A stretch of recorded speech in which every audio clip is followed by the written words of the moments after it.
Hello दोस्तों, कैसे हैं आप लोग। मैं हूं आयुष और स्वागत है आपका रीके एनीमे में। तो आज हम कवर करेंगे माय हीरो एकेडमिया के सीजन 2 को। तो चलिए शुरू करते हैं। तो सीजन 2 की शुरुआत ठीक उसी के बाद से होती है जब विलन्स और यूए के स्टूडेंट्स के बीच में फाइट हुई थी। फिर वापस से सभी की क्लासेस स्टार्ट हो जाती है, जहां पर हमें इरेजर हेड से पता चलता है कि यूएस स्पोर्ट्स फेस्टिवल स्टार्ट होने वाला है। और हमें यह भी पता चलता है कि उराराका पैसों के लिए हीरो बनना चाहती है ताकि वो अपनी फैमिली की मदद कर सके। और मिडोरिया ऑल माइट के साथ लंच करता है और ऑल माइट उसे कहता है कि स्पोर्ट्स फेस्टिवल बहुत ही अच्छा मौका है पूरी दुनिया के सामने अपनी छाप छोड़ने का। और क्योंकि अब स्पोर्ट्स फेस्टिवल स्टार्ट होने वाला है तो दूसरी क्लासेस क्लास 1A को देखने आती है, क्योंकि वो उन सभी के कॉम्पिटिटर हैं। और बाकुगो उन सभी को कहता है कि वो सब बस एक्स्ट्राज हैं। और भीड़ में से हितोशी शिंसो निकल कर आता है, जिसे हीरो कोर्स में पार्ट नहीं मिला, तो वो अभी यूए में जनरल स्टडीज पढ़ रहा है। और हम टेट्सु को भी देखते हैं, जो कि बहुत ही ज्यादा शोर कर रहा होता है। फिर स्पोर्ट्स फेस्टिवल स्टार्ट हो जाता है और हीरो कोर्स के, जनरल स्टडीज के, सपोर्ट कोर्स के और बिजनेस कोर्स के सभी स्टूडेंट्स वहां पर आ जाते हैं। सबसे पहले उन सभी की 4 किलोमीटर की ऑब्स्टिकल रेस होती है और रेस के बीच में स्टूडेंट्स के सामने वही रोबोट आ जाते हैं जो कि एंट्रेंस एग्जाम में आए थे। और टोडोरोकी उन्हें फ्रीज करता है और सबसे आगे बढ़ जाता है।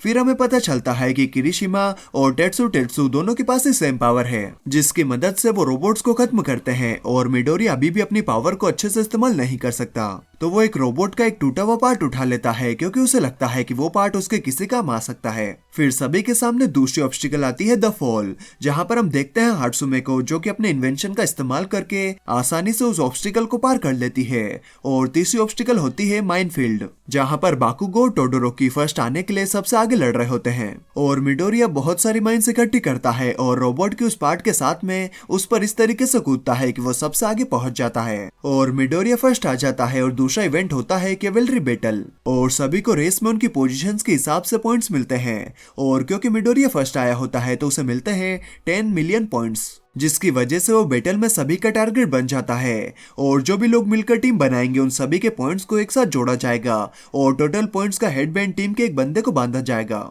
और सभी टीम का मकसद होता है दूसरी टीम के हेडबैंड को इकट्ठा करना और अपनी टीम के पॉइंट बढ़ाना। फिर सभी अपनी अपनी टीम बनाने लगते हैं और मिडोरिया उराराका के साथ टीम बनाता है। और वो ईडा से भी पूछता है, लेकिन ईडा मिडोरिया के साथ कॉम्पीट करना चाहता है, तो वो उसकी टीम में नहीं आता। फिर मिडोरिया की टीम में हात्सुमे और टोकुयामे आ जाते हैं और इवेंट के स्टार्ट होते से ही बहुत सारी टीमें मिडोरिया की तरफ आने लगती है, क्योंकि उसके पास सबसे ज्यादा पॉइंट्स हैं। लेकिन वो हात्सुमे के जेट पैक के साथ उड़ जाते हैं। फिर सभी नोटिस करते हैं कि बहुत सारे हेडबैंड्स किसी ने इकट्ठे कर लिए हैं, जो कि नियोटो मोनोमा ने किए होते हैं। और वो बाकुगो का भी हेडबैंड ले लेता है और फिर बाकुगो का पूरा फोकस उस पर आ जाता है। फिर इवेंट के लास्ट के बचे हुए कुछ मिनट में मिडोरिया और टोडोरोकी की टीम आमने सामने आ जाती है और मिडोरिया की तरफ और भी कई टीम्स आने लगती है।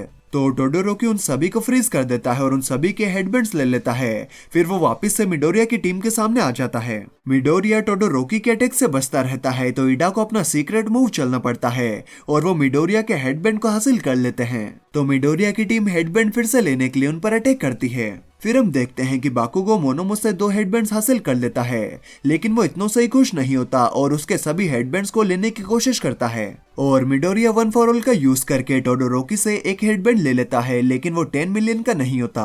फिर टॉप 4 टीमें अगले इवेंट में पहुंच जाती है, जो कि होती है मिडोरिया, टोडोरोकी, बाकुगो और शिंचो की टीम। फिर टोडोरोकी से बात करते हुए मिडोरिया को पता चलता है कि वो अपनी आग की पावर को इसलिए इस्तेमाल नहीं करता क्योंकि वो अपने डैड को पसंद नहीं करता, जो कि नंबर 2 हीरो एंडेवर है। और हमें यह भी पता चलता है कि उसके चेहरे पर जो जलने का निशान है वो गर्म पानी के गिरने की वजह से हुआ था, जो कि उसकी मॉम से गिर गया था। फिर हमें पता चलता है कि बचे हुए 16 स्टूडेंट्स एक एक करके एलिमिनेशन टूर्नामेंट में फाइट करेंगे, लेकिन ओजिरो और शोडा अपना नाम वापस ले लेते हैं क्योंकि उन्हें कुछ भी याद नहीं होता कि उन्होंने कैवेलरी बैटल में क्या किया था।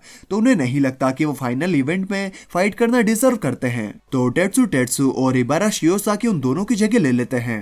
फिर हम देखते हैं कि फर्स्ट मैच मिडोरिया और शिंशो का होता है और शिंशो ओजिरो की बेइज्जती करने लगता है। और मिडोरिया जैसे ही उसकी बातों का जवाब देता है वो अचानक से फ्रीज हो जाता है, क्योंकि शिंशो की पावर होती है ब्रेन वॉश करना, लेकिन उसके लिए उसे सामने वाले बंदे से बात करके उसका मुंह खुलवाना पड़ता है।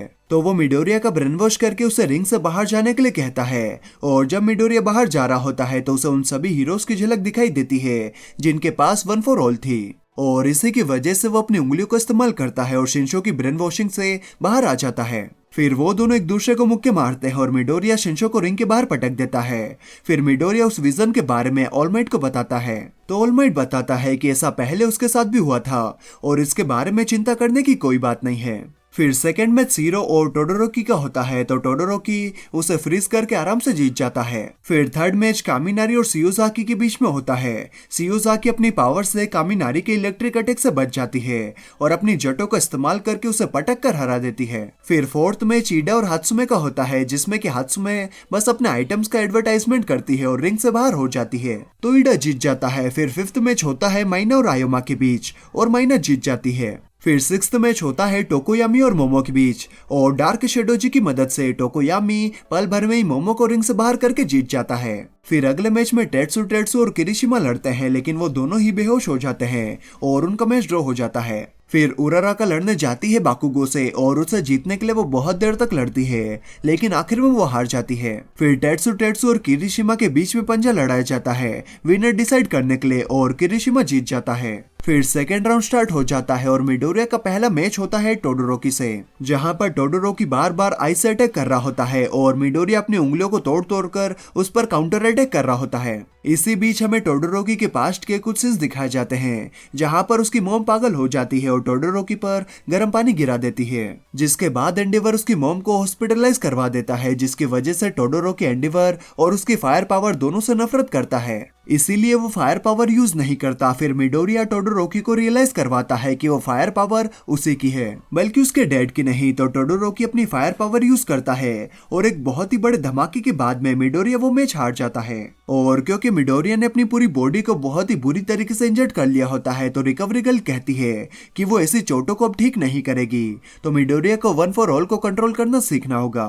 फिर अगले मैच में ईडा शियोजाकी को रिंग से बाहर कर देता है और टोकोयामी मीना को आसानी से हरा देता है और किरिशिमा बाकुगो के ब्लास्ट झेलते झेलते थक जाता है और हार जाता है। फिर ईडा अपनी स्पीड से टोडोरोकी को हराने की कोशिश करता है लेकिन टोडोरोकी उसे फ्रीज करके फाइनल में पहुंच जाता है और बाकुगो टोकोयामी को हरा देता है क्योंकि डार्क शेडो लाइट के सामने कमजोर हो जाती है। फिर फाइट के बाद में ईडा के पास अपनी मॉम का कॉल आता है और वो बताती है कि उसके बड़े भाई को एक नए विलन ने घायल कर दिया है। फिर हम देखते हैं हीरो किलर स्टेन को जिसे कुरोगिरी एक मीटिंग के लिए बुलाने आता है। फिर फाइनल में टोडोरोकी बाकुगो पर आइस से अटैक करता है लेकिन बाकुगो पूरी आइस को ब्लास्ट कर देता है और बाकुगो अपना पूरा जोर लगा देता है और टोडोरोकी भी अपनी फायर पावर को यूज करने वाला होता है लेकिन आखिरी वक्त में वो रुक जाता है और इसकी वजह से वो मैच हार जाता है। लेकिन बाकुगो अपनी जीत से खुश नहीं होता और बाकुगो को बहुत ही ज्यादा गुस्सा आ रहा होता है क्योंकि वो चाहता था कि टोडोरोकी अपनी पूरी पावर के साथ लड़े जो कि टोडोरोकी ने नहीं किया होता।